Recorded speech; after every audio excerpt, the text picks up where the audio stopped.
Alright folks, how's it going? It's me Leo, and in today's video I'm going to be talking about emulator versus FPGA and also versus the original hardware. Now the game I'm going to be using for this is Sonic the Hedgehog 2, and first off I'd like to talk about my emulator I'm choosing. It's going to be Sonic Mega Collection Plus for the Xbox. Now the reason I've chosen this, I know it's quite an outdated emulator, but it's by Sega themselves, who of course developed both the game and the hardware. So hopefully, I feel it's held up pretty well in terms of emulation. Now I'm going to be using of course a PAL Xbox, which doesn't support 480p, which would basically be the original resolution of the hardware line doubled. So it's going to be PAL speed of course, and it's going to be 576i, not 480i. My FPGA of choice is the Analogue Mega SG. This is a FPGA. The core I believe was developed by Kevtris, and basically it's, I don't know how, the kind of layman's explanation of what an FPGA is. It's like hardware, it's like a chip which can emulate other chips, so it's kind of, it's like emulation but better. And of course I'm going to be running Sonic 2. This particular version's the on Sonic compilation. As far as I'm aware, there's absolutely no difference between this and the standalone game. Now what I'm going to do in this video is I'm going to show some footage of the game. It'll be the first act of the first zone, and I'm going to talk a little bit about the important stuff like graphics and audio, particularly audio, because emulated Megadrive / Genesis audio can sound a bit janky, especially if, I don't know if you've ever watched a review of the AtGames Genesis clones, which have really wonky sounding audio. So without further ado, let's get into looking at the various options available, starting off with the emulator, then FPGA, then the original hardware.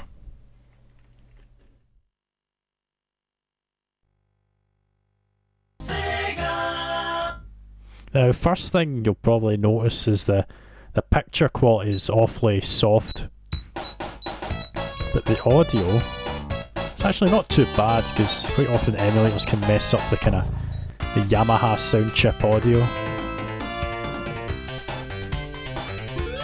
Of course the gameplay is quite slow because of course it's the PAL version. Oh yeah, and I forgot to mention before, I'm running the Xbox through the Framemeister and upscaling to 1080p. Now that spring sound does sound a wee bit off, but not too shabby. Not my finest gameplay here.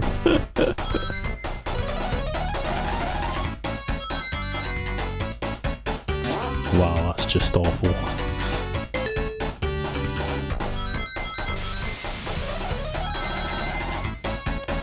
Yeah, they're pretty nasty in the releasing artifacts. Of course, if this had been an NTSC Xbox, I could have set it to 480p, which would basically be a line double of the original console.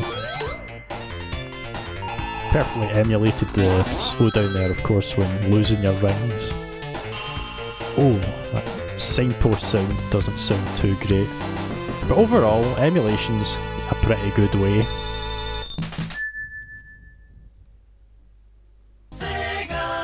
Of course, here's FPGA in the form of the Analogue Mega SG, and the first thing you'll notice is how crisp it is and how vibrant the colours are.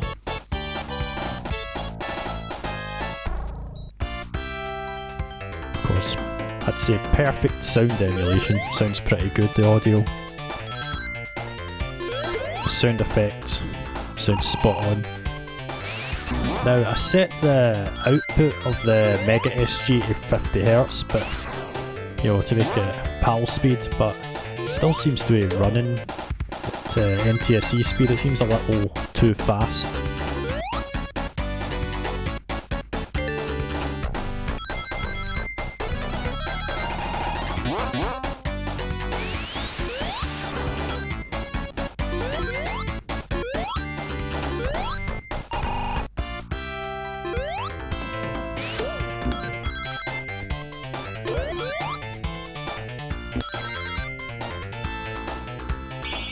There you have it. It's a pretty good gaming experience, feels quite nice and responsive.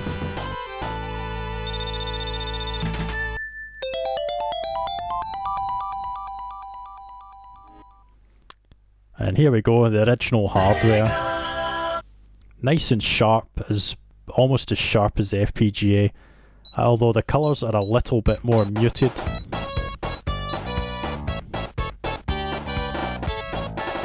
Oh, I forgot to mention, it's a PAL Asian spec console with a VA6 motherboard. I confirmed this by actually opening it up and looking inside. Now it does appear to actually be running a wee bit quicker than the emulation in the Xbox. Another thing I can hear is the audio is a little bit bassier, a little more warmth to it actually. Has a slight edge in my opinion over the FPGA solution. As you see, there's a huge bars on the top and the bottom of the picture, which is standard for PAL. This is the way PAL's supposed to look.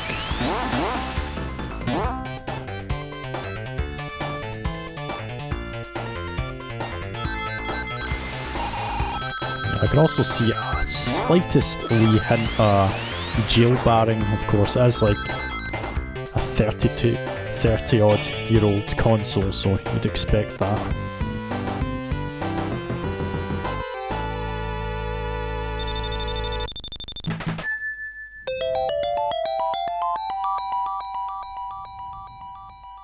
And now for the next part of the video, I'm going to be doing 3 side-by-side comparisons of the various versions without any commentary at all. The first is going to be Emulator versus FPGA, then Emulator versus original hardware, and then FPGA versus the original hardware, in that order. So if you see, like, for example, emulators on the left hand side of the screen and the FPGA on the right hand side of the screen, I'm going to have the audio for the one on the left coming through the left channel, and the audio for the one on the right coming through the right channel. So this would probably best be listened to with, you know, a stereo setup, speakers or headphones. So without further ado, here's the comparisons.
So there you have it. That was Emulator versus FPGA versus the original hardware.